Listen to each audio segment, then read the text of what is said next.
Bien, hermanos, feliz sábado, Dios les bendiga. Antes de iniciar con el tema de esta hora, vamos a pedir la dirección a nuestro Dios. Oremos. Querido Padre, gracias te damos por su amor. Queremos pedirte, Santo Espíritu, que pueda abrir nuestra mente y corazón para poder entender, comprender su palabra y no decir ningún argumento que no sea sostenido por ella y por usted. En el nombre de Jesús lo pedimos. Amén. Hace algunos domingos atrás estuvimos hablando acerca de una palabra en Mateo el capítulo 24 y el versículo 39. Los que vinieron ese domingo pudimos dialogar un poco o disertar un poco con respecto a esta palabra. Hoy vamos a continuar viendo cuán importante es la misma para nuestros días. Vamos al libro de Mateo, el capítulo 24 y el versículo 39.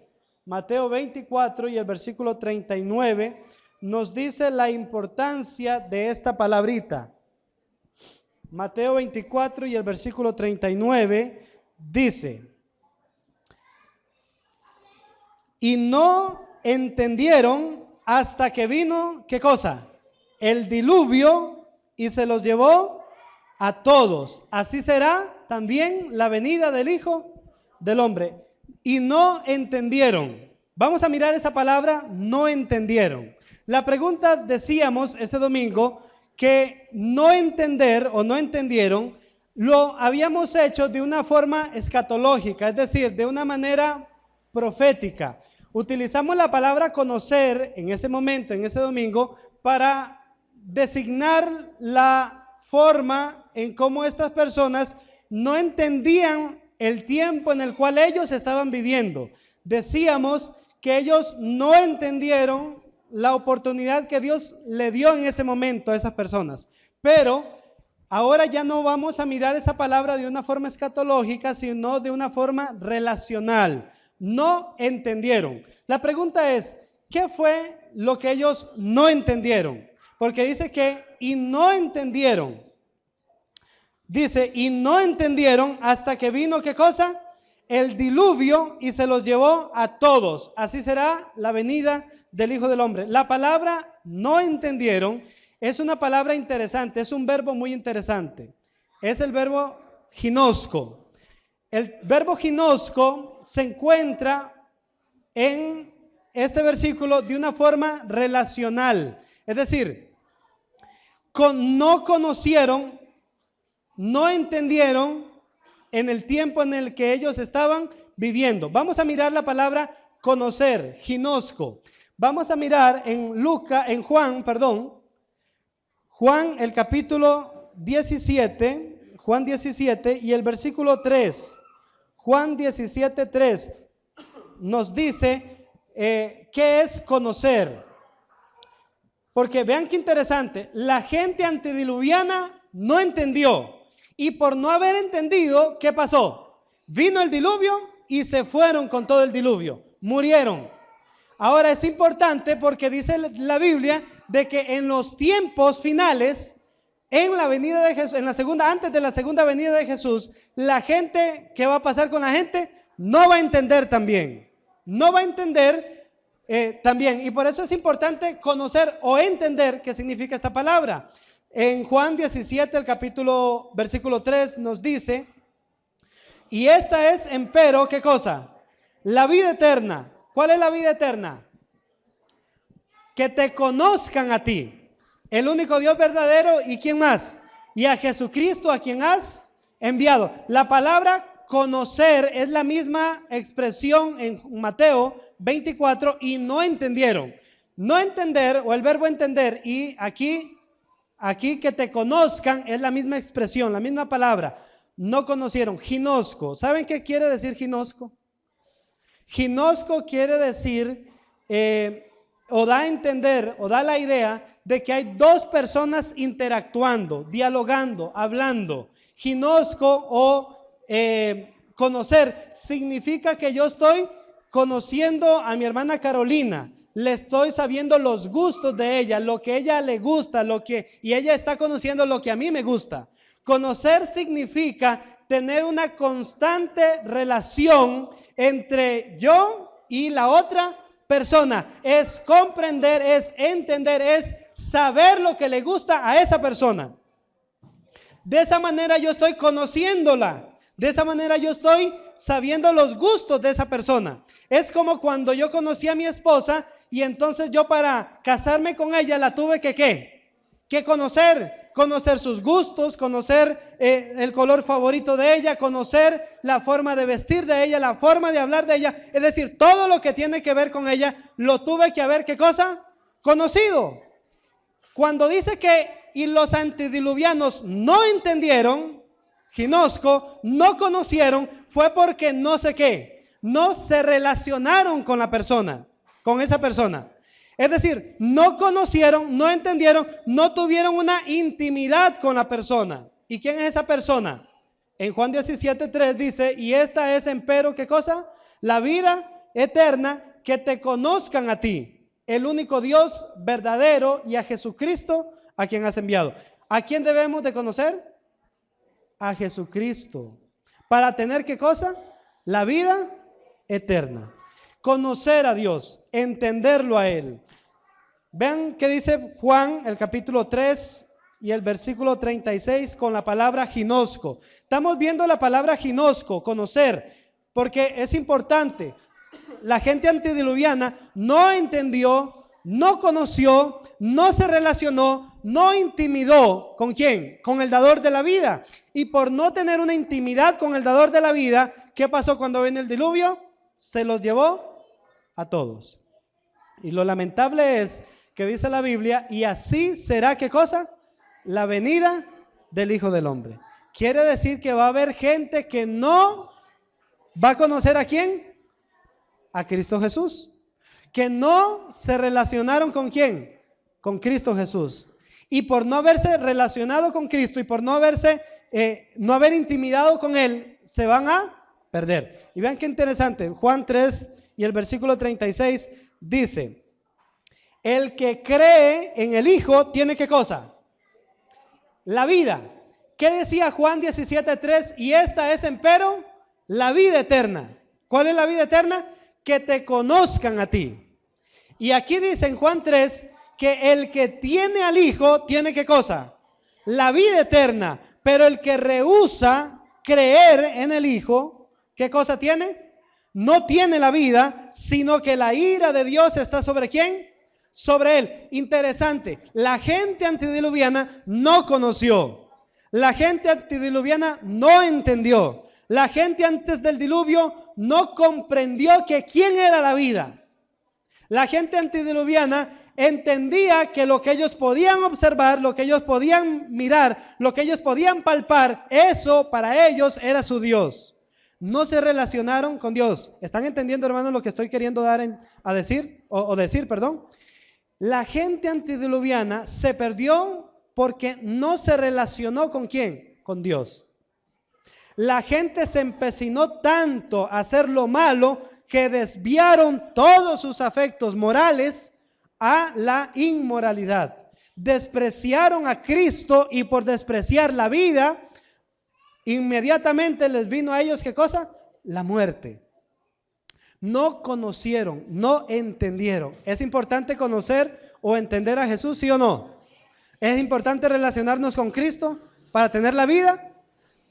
¿Qué es la vida? Es tener ¿a quién? Al Hijo, a Cristo Jesús. La gente antediluviana no entendió eso.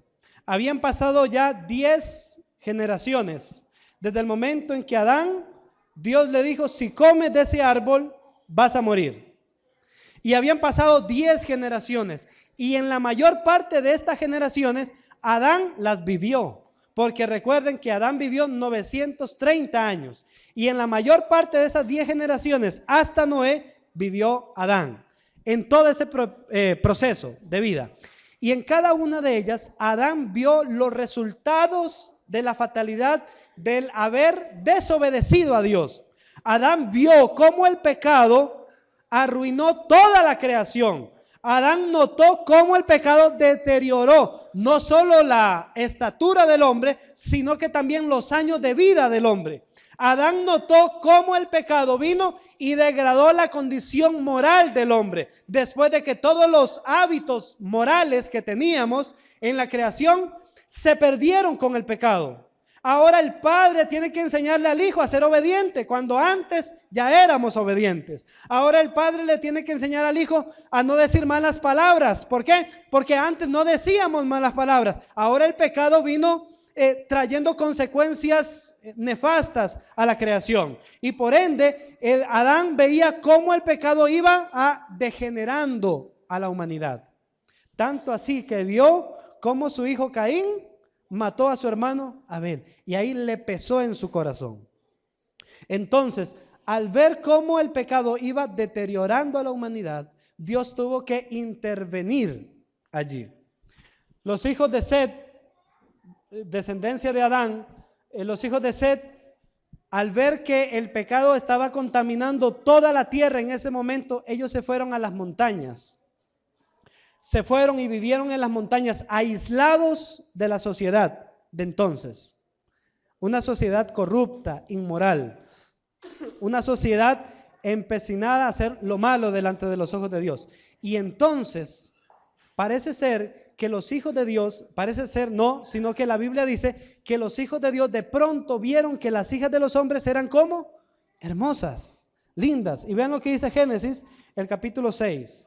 Recuerden, estamos viendo la palabra ginosco, no entendieron o no conocieron. Dice que aconteció, capítulo 6, versículo 1 de Génesis, aconteció que cuando comenzaron los hombres a multiplicarse sobre la faz de la tierra, le nacieron hijas.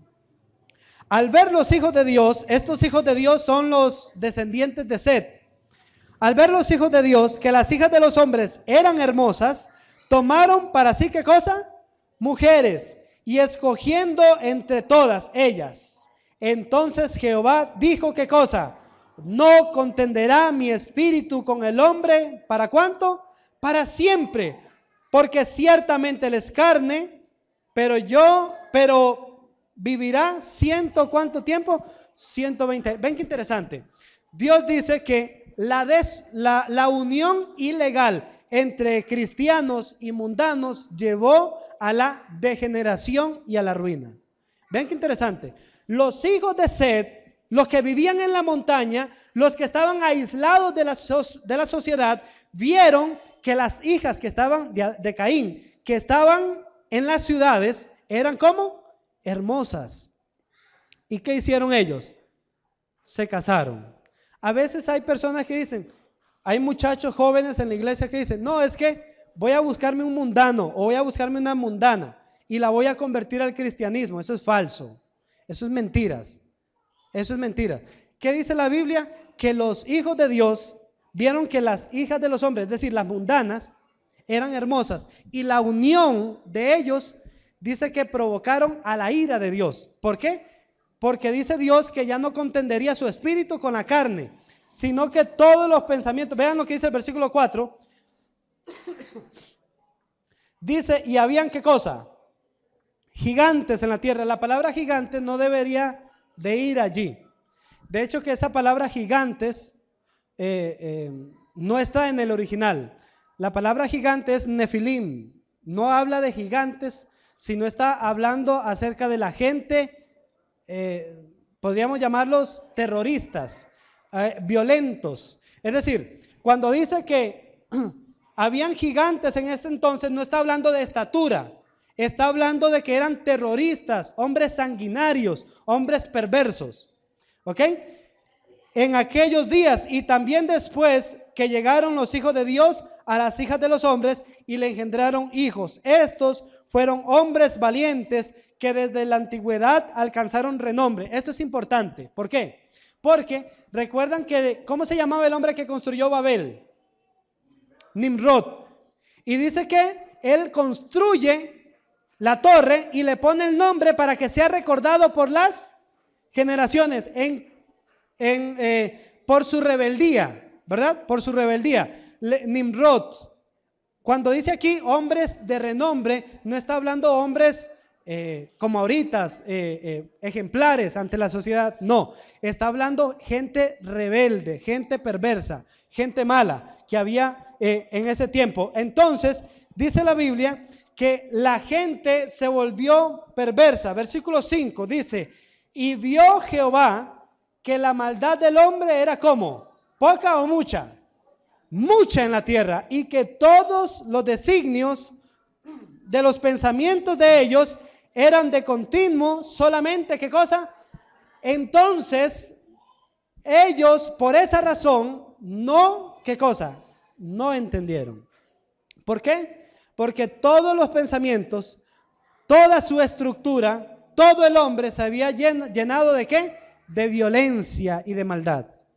Por eso es que la Biblia dice, y no entendieron, no conocieron. No había un padre o una madre que le dijera a su hijo cuál era el temor de Dios. No había un padre leal a Dios, no había una familia leal a Dios que le dijera al hijo o a su hija cómo debía de conducirse. La gente se había depravado, la gente se había desorientado aún sexualmente hablando. Se habían corrompido a tal grado que dice el versículo 11, que la tierra estaba llena de ¿qué cosa?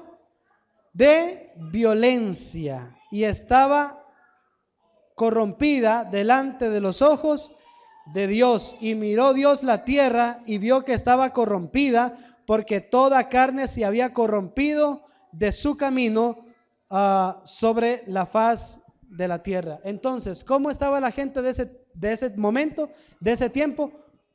Perdida, corrupta, entenebrecido el entendimiento. ¿Por qué? Porque no conocieron.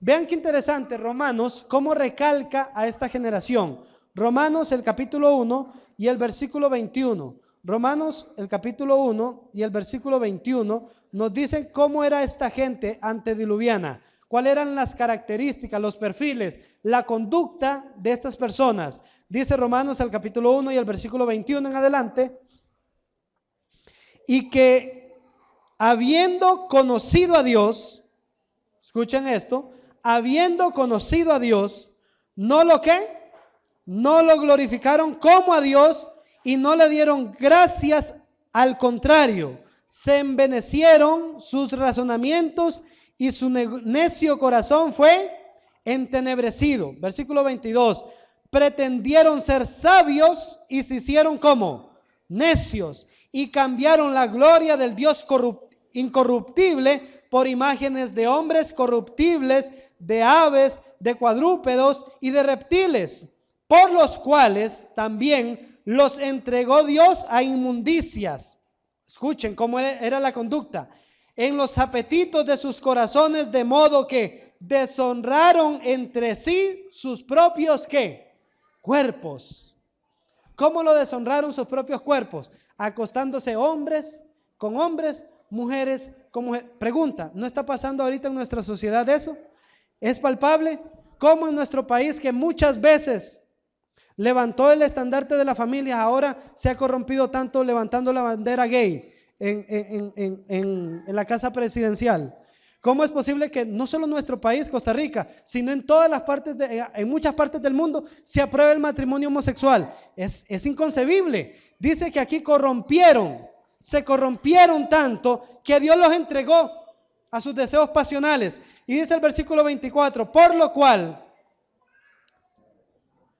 versículo 25, ya que cambiaron la verdad de Dios por mentira, honrando y dando culto a las criaturas antes que al Creador, el cual es bendito por los siglos. Amén. Por eso Dios los entregó a pasiones vergonzosas, pues aún sus mujeres, y escuchen esto, aún sus mujeres cambiaron lo racional natural por lo que iba en contra de ¿qué cosa? Vean qué interesante, el pecado, el no haber conocido a Dios, el no haberse relacionado con Dios, el no haberse intimidado con Dios, el no permitir que Dios estuviera en el centro de la familia, llevó a esta gente a la perdición. Cuando una nación deja a Dios, cuando una familia deja a Dios, cuando una persona deja a Dios, el desastre viene sobre ese lugar. ¿Recuerdan a Belsasar cuando sacó las copas de oro de Dios y comenzó a festejar? Comenzó a festejar. Dice la Biblia que una mano salió de en medio y puso Mené, Mené, Tekel, Uparsin, ¿verdad? Y le dio fin al reino de Babilonia. ¿Por qué le dio fin? Saben que cada nación tiene un ángel guardián sobre esa nación. Y según delibere o esté deliberando esa nación, si va en contra de la ley de Dios, ese ángel desprotege a la nación. Como pasó en la mano que escribió Mene, Mene, Tekel, Uparsin, desprotegió a Babilonia y cayó Babilonia ese día, ¿sí o no? Cayó. De la misma manera, cuando las naciones le den la espalda a Dios, destrucción repentina va a venir sobre ellos. Y cuidado y no sobre nuestra Costa Rica también, ¿verdad? Porque hemos despreciado a Dios, porque nos hemos rebelado en contra de Dios, dando afecto a lo inmundo, dando algo o viendo positivo algo inmoral como lo es la homosexualidad o ese movimiento gay que hay ahorita en nuestro país. Vean qué interesante, dice versículo 28, como ellos no quisieron tener en cuenta, el versículo 27, del mismo modo también los hombres, dejando lo racional natural con la mujer, se encendieron en su lascivia los unos con los otros y cometiendo hechos vergonzosos hombres con hombres, y recibieron entre sí mismos la retribución debida a su extravío. ¿Los eliminó Dios o no los eliminó Dios? Claro que sí. Lo interesante es, hermanos, que estamos viviendo como en esos días, como en los días de Noé. Y lo interesante, queridos hermanos, es que como en los días de Noé, Dios tiene un mensaje para la gente de este tiempo. ¿Cuál es el mensaje de Dios? Que muy pronto Él vendrá y que deben de estar preparándose todas las carnes, toda la tierra. Y el que no esté listo para el cierre de la puerta de la gracia, entonces estará listo para perderse por toda la eternidad. Hermanos queridos, la condición de la gente era deplorable, la gente era perversa, la gente era mala. ¿Estamos viendo nosotros eso hoy en día en el mundo entero? ¿Vemos cómo la perversión ha dominado todo el planeta Tierra? ¿Vemos cómo la inmoralidad ha llenado todo el mundo, todo el planeta? Claro que sí, hermanos. Y necesitamos, como hijos de Dios, como Noé, ser pregoneros de justicia en este mundo lleno de oscuridad. Decirle a la gente su pecado como tiene que ser, pero amando al pecador. Hermanos queridos, la Biblia dice que y no conocieron hasta que vino, ¿qué cosa? El diluvio, y se lo llevó a todos. Hay algo interesante, hermanos. Cuando Dios le da el mensaje a Noé, Noé aún no había tenido a sus 3 hijos. Cuando Dios le da el mensaje a Noé, mira Noé, construye un arca porque en 120 años yo voy a destruir la tierra. Noé no había tenido a sus 3 hijos. ¿Cómo sabemos eso?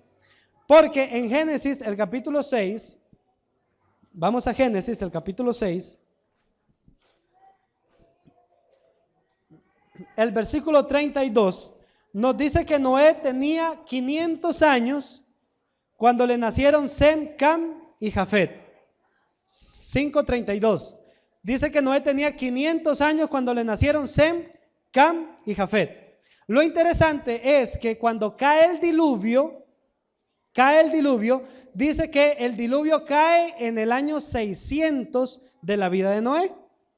Entonces, si el diluvio cae en el año 600 de la vida de Noé, Noé tuvo a sus hijos a los 500 años y el mensaje de Noé fue por 120 años. ¿Cuántos años tenía Noé cuando recibió el mensaje? 480 años. 480 años. No habían nacido sus hijos. No había tenido una familia concreta Noé. No había tenido una familia concreta. Cuando le nacieron sus hijos, él ya estaba construyendo el arca. Hermanos, habían gente en ese entonces que creyó al mensaje de Noé y construyó el arca.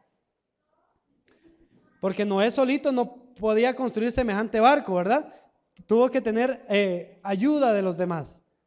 Y por 120 años, gente ayudándole a Noé. 5:32. Dice que Noé tenía 500 años cuando le nacieron Sem, Cam y Jafet. Lo interesante es que cuando cae el diluvio, dice que el diluvio cae en el año 600 de la vida de Noé. Entonces, si el diluvio cae en el año 600 de la vida de Noé, Noé tuvo a sus hijos a los 500 años y el mensaje de Noé fue por 120 años. ¿Cuántos años tenía Noé cuando recibió el mensaje? 480 años. 480 años. No habían nacido sus hijos. No había tenido una familia concreta Noé. No había tenido una familia concreta. Cuando le nacieron sus hijos, él ya estaba construyendo el arca. Hermanos, habían gente en ese entonces que creyó al mensaje de Noé y construyó el arca. Porque Noé solito no podía construir semejante barco, ¿verdad? Tuvo que tener ayuda de los demás. Y por 120 años, gente ayudándole a Noé a construir el arca. La hermana White dice que esto lo dice la tradición judía. La tradición judía dice que un día antes, 10 días antes, del diluvio, muere Matusalén. 10 días antes del diluvio muere Matusalén. Porque recuerdan que Enoc le puso Matusalén a su hijo. ¿Y saben qué significa Matusalén? Matusalén es una pregunta, significa después de la muerte de este. Es decir, después de la muerte de Matusalén viene ¿qué cosa? El diluvio. Y muerto Matusalén, 10 días después viene el diluvio. Hermanos queridos, la gente de ese tiempo no entendió el momento solemne en el que estaban viviendo. No conocieron, no se relacionaron, no intimidaron con Cristo Jesús. Lo que yo les estoy queriendo decir, queridos hermanos, es que hay un tiempo, ahorita estamos viviendo un tiempo en el cual la gracia de Cristo está abierta, donde usted y yo estamos preparándonos para el tiempo del cierre de la puerta de la gracia. Necesitamos prepararnos para ese tiempo. La pregunta es, ¿te está preparando usted, querido hermano? ¿Se está preparando usted, querida amiga, amigo? ¿Se está preparando para cuando la gracia se cierre? ¿Quiere usted salvarse y ser parte como Noé? Salvarse, entrar al arca. Hermanos queridos, Dios quiere salvarte a ti, quiere salvarme a mí.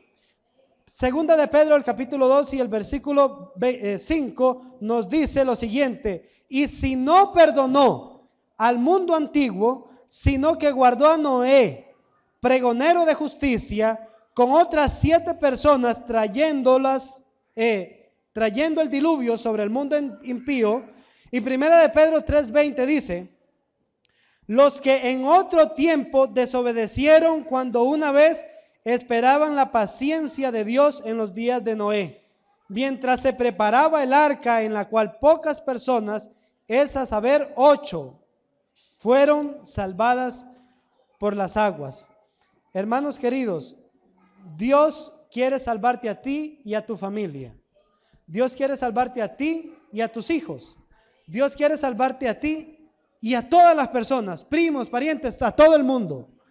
Pero Dios necesita algo de usted y de mí. ¿Cuál es? La entrega. La Biblia dice: y vio Jehová que el único que estaba allí, perfecto, recto y bueno, ¿era quién? Noé. ¿Será posible que en estos últimos tiempos Dios también halle un Noé en medio de nosotros? Claro que sí lo va a haber. Pero Dios quiera que seamos ese Noé, nosotros, nuestra familia, nuestros hijos. Si Jesús viene en nuestros días, preparémonos como que el Señor viene en nuestros días. Pero si Dios no viene en nuestros días, y puede ser que vengan los días de nuestros hijos, preparemos a nuestros hijos también para el regreso de Cristo Jesús. Lo lamentable es que hay padres que no están preparando a sus hijos. Hay hijos que no se están preparando. Hay padres que no se están preparando para cuando Cristo, para el cierre de la gracia. Y debemos de estar preparados para ese tiempo, hermanos. Dios quiere prepararte a ti. Dios quiere que usted se prepare y que yo nos salvemos, que todo mundo venga al conocimiento de la verdad. Pero, ¿qué estamos haciendo por Cristo, hermanos? ¿Estamos llevando el mensaje de salvación a las otras almas? Dios quiera que sí. Dios te está diciendo a ti hoy, en esta hora, que hoy es el día de salvación. Hoy es el día de la oportunidad. No dejes para mañana lo que Dios te está enseñando, cómo debes de prepararte el día de hoy. Dios te está diciendo a ti, hermano y hermana, que hoy es el día de salvación. Hoy es el día que te reconcilies con tu Señor. Yo quiero invitarte a que te levantes, a que le digas al Señor Jesús: Señor Jesús, aquí está mi familia, aquí están mis hijos, aquí está mi vida, porque sin ti nada somos. Yo quiero conocerte, yo quiero entenderte, yo quiero intimidar contigo, yo quiero servirte a ti. ¿Cuántos quieren decirle al Señor Jesús eso en su vida, en su familia? Vamos a orar, vamos a pedir la dirección a nuestro Dios. Querido Padre, gracias. Gracias porque nos damos cuenta que para poder ser salvos necesitamos conocerte a ti. Tenemos que relacionarnos contigo, amarte, bendecirte, poder saber cuáles son tus gustos. Perdona si hemos sido negligentes contigo. Permiten, Señor Jesús, que tu gracia nos cubra, que el amor de Cristo Jesús reine sobre nuestros corazones. Permítenos ser padres fieles a usted y a ser hijos fieles para con usted. Permite ser hijos, tener hijos leales a usted en todo momento.